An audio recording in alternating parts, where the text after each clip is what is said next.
Sudah, Ibu. Jadi Ibu absen dulu ya.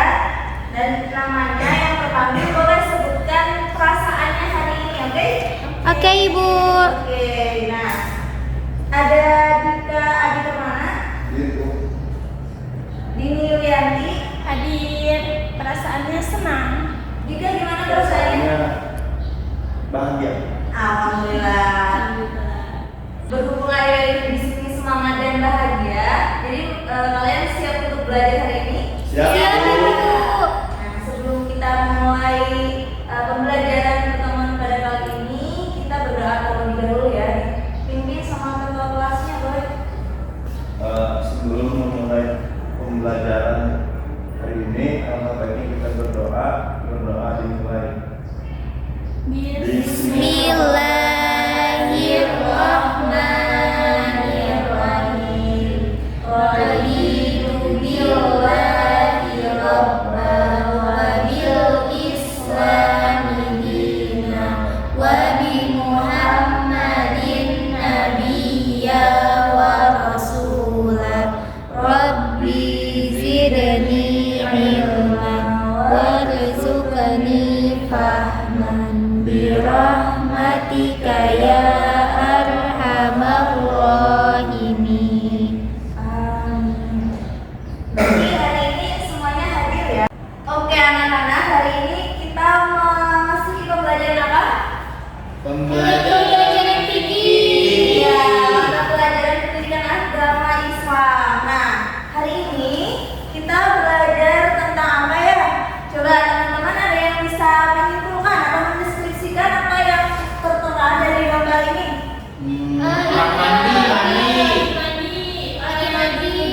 Mandi wajib. Lagi jongkok, lagi tayamum katanya Ibu. Iya, jadi di sini kita akan belajar mengenai bersuci. Bersuci itu sama dengan apa? Iya, bersuci itu sama dengan halnya toharo. Nah, bersuci sendiri itu bisa dengan wudu, tayamum, ataupun yang lain apa? Mandi. Nah, yang pertama yang akan kita bahas yaitu mengenai toharo. Toharo sendiri itu artinya bersuci. Bersuci dari hadas ataupun najis, baik itu dari badan kita, pakaian kita, ataupun tempat-tempat yang nantinya kita akan berlangsungnya ibadah itu sendiri.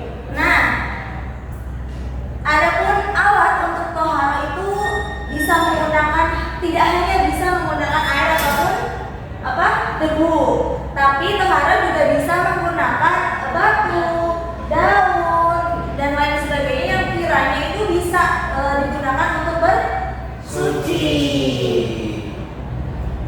Nah, adapun toharo itu kan tadi ada 3 ya, ada wudu. Wudu itu menghilangkan hadas apa? Hadas kecil. Kalau tayamum, Sama hadas kecil tapi dengan debu. ya perbedaannya di debu. Kalau wudu itu dengan air, kalau tayamum dengan Debu. debu. Nah, dan kalau mandi itu menghilangkan hadas apa? Hadas besar. Hadas besar. Iya betul. Tepuk tangan buat kita semua. Nah, selanjutnya kita masuk kepada wudu. Wudu itu terdiri dari beberapa rukun ataupun serangkaian yang bisa dikatakan sah seorang wudunya. Apa saja? Rukun wudu. Niat membasuh wajah, membasuh kedua tangan sikat siku, mengusap sebagian kepala, membasuh kedua kaki hingga mata kaki dan tertib. Iya, jadi ada 6 rukun yang kita jalankan ketika kita wudhu yang wajib. Kalau nggak dilakukan itu wudhunya bisa dikatakan tidak sah. Tidak sah. Jadi yang pertama ada nih. Niat itu gimana? Coba baca.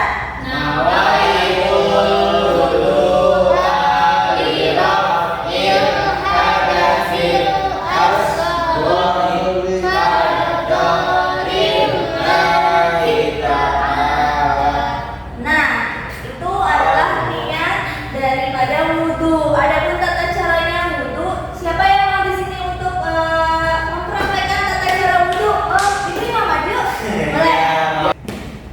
Dari awal itu Ya, mau rukunnya aja nggak apa-apa. Mau dari awal, coba dari awal. pertama itu Ya. cuci tangan dahulu sambil Ya. membaca ta'awuz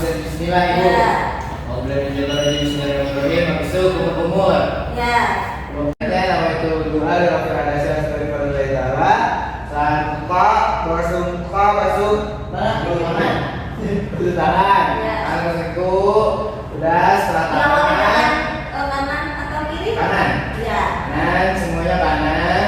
Terus habis itu baru ke kepala. Bagian kepala.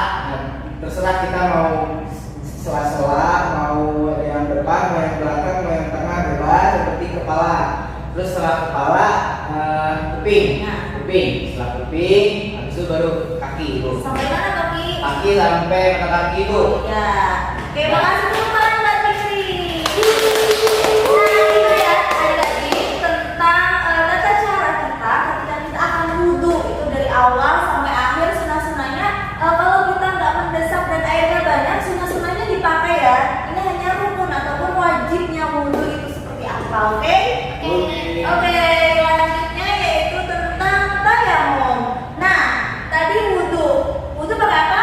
Pakai air. Kalau tayamum pakai apa? pakai Debu. debu. Ya, nah tayamum di sini menjadi solusi kedua seseorang untuk menghilangkan hadas kecil.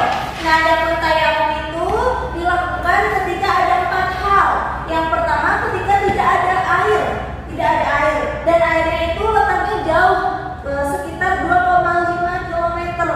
Nah, yang ketiga itu ketika seseorang sakit. Sakitnya seperti apa? Karena ketika seseorang luka dan lukanya itu ketika bisa kemasukan air atau terkena air, lukanya akan menjadi melebar gitu ya. Dan yang keempat ketika seseorang merasakan hawa dingin ataupun dikutuk gitu ya kan, gak bisa wudhu, kedinginan, gak bisa keluar tangannya dari jaket, itu diperbolehkan untuk tayamum gitu ya. Paham? Nah, niat dari tayamum sendiri ada yang hafal? Belum ibu Coba Fatih. Nawaitu Nawaitu tayammuma bi istibahati sholati fardholillahi ta'ala. Amin. Nah itu ya untuk niat daripada tayamum. Adapun tata caranya tayamum itu ibu praktekkan dulu ya. Nah, kita harus mencari tanah yang suci sekiranya dia tuh tidak berdekatan dengan kotoran ataupun najis-najis yang sekiranya terlihat gitu ya. Bisa di jendela bisa ada debu, di meja kita ada debu. Nah, itu bisa digunakan di tembok juga bisa karena di tembok itu terdapat debu-debu kecil gitu ya. Nah, kita mencari debu yang suci. Caranya kita menempelkan ke debu yang ada di sekitar kita, terus kita hentakkan debu itu agar debunya tidak terlalu banyak. Nanti kalau banyak kemukas semua kotor lakukannya. Sekiranya dia sudah tidak terlalu banyak, lalu yang pertama itu kan membuka ya. Rukun wudhu ya, rukun tayamum pertama niat, yang kedua muka seluruh muka, terbasuh semua, jangan sampai ada yang terlewatkan. Nah, yang ketiga itu tangan. Jadi tata caranya tangan itu yang ibu pernah pelajari kan, ini dua bagian ya, ada jempol. Nah, ini di belakang telapak tangan belakang ini ya. Nah, sampai sini ke belakang, bagian ini depan. Jadi sampai sini jempolnya itu ke sini. Jadi telapak tangan itu nggak semuanya kayak gini. Jadi kan udah hilang debunya semuanya. Jadi di sini bagian ini buat belakang tangan, yang ini buat depan, dan ini buat jempol ke sini buat tangan. Jadinya kayak gini, set ke depan, set gitu ya. Ya gitu, paham? Nah itu tata cara tayamum. Jadinya nanti kalau tayamum debunya kalau udah ke atas hilang semua, kalau tangannya kita asal aja gitu. Jadi ada tata cara menggunakan tangan seperti kata tayamum. Nah, yang ketiga yaitu mandi. Mandi tadi untuk menghilangkan hadas apa? Hadas Hadas besar. besar. Ya, hadas besar itu hadas yang seperti apa? Habis junub, habis Ya. haid. Habis melahirkan. Jadi itu hal-hal yang bisa kita harus melakukan mandi besar. Nah, adapun mandi besar niatnya seperti apa? Coba bacakan. Nawaitu mustalirafil hadas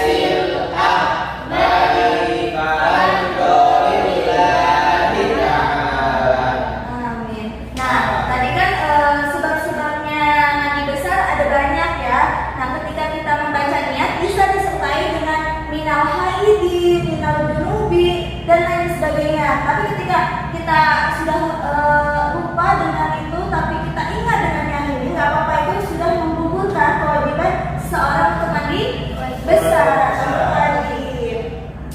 Nah, tadi kan toharo itu kan menghilangkan hadas dan juga najis. Najis tadi apa? Yang ada yang tahu tentang najis apa? Sesuatu yang kotor dan menjijikkan. Iya, sesuatu yang kotor ataupun yang menjijikkan menurut umat Islam. Jadi ketika kita melihat jijik, itu tuh termasuk najis. Jadi kan sesuatu yang dikatakan najis itu tidak boleh dimakan. Jadi ketika kita melihat makanan yang sudah jijik itu udah nggak boleh dimakan ya. Soalnya itu termasuk kita membuat hal yang tidak boleh diambil gitu ya, karena dia jijik dan najis gitu ya. Jadi hati-hati dengan ucapan kita ketika kita ingin mengatakan sesuatu ataupun barang ya. Ya, Oke iya. anak-anak. Oke. Nah tadi kan najis ya. Najis ada berapa? Ada 3. Ada apa aja coba sebutkan. Mukhafafah, mutawasithah. Ya, Ya. Ya, perbedaannya apa? Mukhafafah. Kecil. Kalau mutawasithah, mughaladah. Nah, itu tuh beda-beda ya. Adapun barangnya juga yang dikategorikan najis juga berbeda-beda. Adapun najis mukhafafah adalah air kencing anak laki-laki kurang dari berapa tahun? 2 tahun. Najis mughaladah, najis yang besar. Najis apa? Najis anjing dan Iya. babi. Ya, najis air liurnya anjing, babi ataupun keturunannya. Jadi ketika di kolaborasi ini mau kucing sama anjing, ketika anaknya lahir itu termasuk masuk kepada najis mughaladah. Nah, adapun najis mutawasithah adalah najis yang sedang. Itu adalah contoh dari najis selain daripada mukhafafah dan mughaladah, itu termasuk kepada najis mutawasithah. Apa saja contohnya? Ya, terus? Ya, terus? Pipis. Ya, pipis orang selain anak kecil kurang dari 2 tahun itu termasuk kepada najis mutawasithah. Nah, cara menghilangkannya juga berbeda-beda ya. Ketika najis mukhafafah itu hanya memercikan air kemana? Ke najis. Ya, ke area ataupun ke tempat di mana anak itu pipis gitu ya. Nah, yang kedua yaitu najis mutawasithah. Najis mutawasithah cara mensucikannya bagaimana? Dibersihkan sampai zatnya hilang. Menyiramkan. Nah, awalnya ketika ada zatnya dulu, ada zatnya kita hilangkan dulu najis kimianya atau yang terlihat oleh mata. Ketika sudah bersih kita siramkan dengan air ya. Nah, yang ketiga ada najis apa? Mughaladah. Najis mughaladah cara mensucikannya gimana? Disiram sebanyak 7 kali, salah satunya dengan tanah. Iya, kita teman ya, jadi itu ya najis mughaladah caranya dengan menyiraman 7 kali siraman, salah satunya dengan tanah. Oke.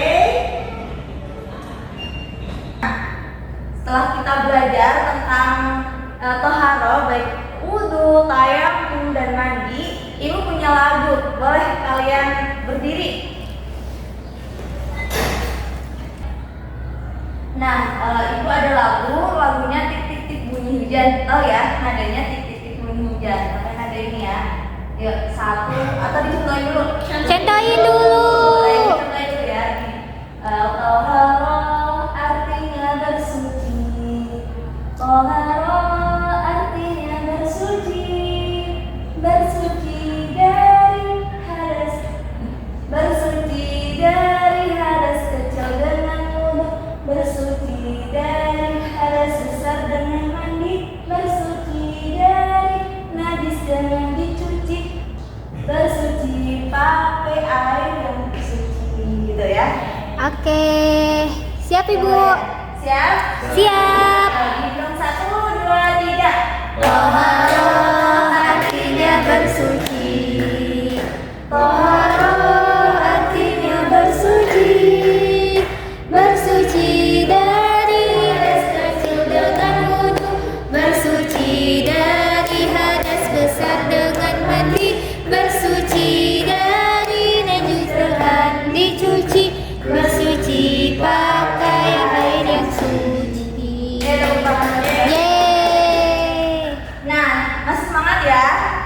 kasih. Coba boleh duduk lagi. Nah, selanjutnya karena kita sudah belajar materi mengenai apa tadi? Toharo. Toharo ada apa aja tadi yang kita pelajari? Wudu, tayamum, mandi. Iya, ada 3 yang kita baru pelajari yaitu wudu, tayamum, dan mandi. Ada berapa najis yang sudah kita pelajari hari ini? 3. Ada 3. Apa saja coba sebutkan? Najis apa?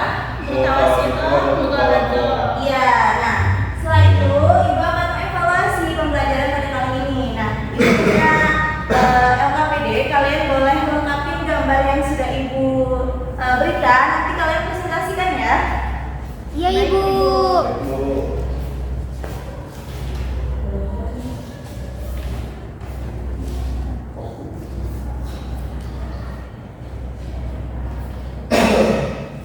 Nah, baik, boleh dikerjakan ya, waktunya 5 menit.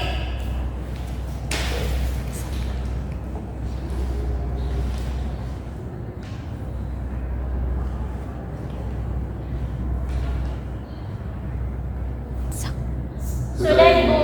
Oh iya, bagaimana, tidak sulit kan? Bisa? Bisa. Nah, tadi apa sih yang kalian lihat dari gambar ini? Apalagi? Tayamum. Ya, terus? Mandi. Jadi tadi tuh ada permasalahan-permasalahan yang dihadapkan oleh kita ketika kita sedang berwudu, bertayamum, dan mandi. Nah, boleh dari kalian mempresentasikan apa yang sudah. Baik Bu. Nah jadi teman-teman, saya sudah menggambar atau melihat gambar gitu. Saya sudah mengamati gambar yang dimana di gambar tersebut ada orang yang sedang mandi di sungai. Apakah diperbolehkan mandi di sungai? Boleh Bu, Kenapa? karena airnya mengalir. Ya, karena syarat daripada wudu selain dari air yang mengalir itu lebih dari berapa pula? Dari 4 pula. Ya, ya dari situ. Jadinya ketika nggak apa-apa walaupun dia keruh ataupun bau gitu ya, tapi dia tuh lebih banyak airnya dan airnya itu mengalir itu diperbolehkan. Jadi mandi di sungai boleh nggak? Boleh, tapi ketika kita mandinya sendiri itu berbahaya ya, jangan dicontoh. Jadi ketika kita mandi di sungai itu sungai yang benar-benar untuk mandi gitu ya. Iya. Oke, makasih.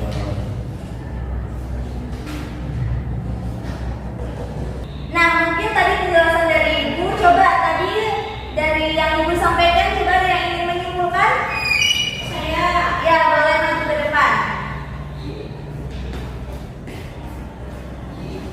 Izin menyimpulkan ya teman-teman. Jadi kesimpulan pembelajaran hari ini yaitu tentang toharo. Toharo ini ada berupa wudu, tayamum, dan mandi. Tadi pun dijelaskan bagaimana tata caranya, kemudian macam ya cara-caranya juga, ada pun najis dan hadas. Juga dijelaskan cara mensucikannya. Ya, tepuk tangan Kak Dini. Yang tadi sudah Ibu sampaikan bahwa pematerian kali ini itu tidak hanya materi ya, tapi ini juga menjadi praktek kita dalam kehidupan sehari-hari, tentunya untuk beribadah. Jadi ketika kita melaksanakan ibadah itu wajib hukumnya untuk kita bersuci terlebih dahulu, baik itu dari badan kita, pakaian kita, tempat yang kita akan laksanakan sholat. Jadi kita harus hati-hati, harus apa namanya? Harus hati-hati, harus waspada dengan apa yang akan kita lakukan dan oke. Karena pertemuan kali ini Ibu rasa cukup. Karena anak-anak sudah paham? Sudah Ibu, paham sekali. Sudah, alhamdulillah. Bila. Oke, karena sudah paham, jadi Ibu akan menutup pembelajaran pada kali ini. Dipimpin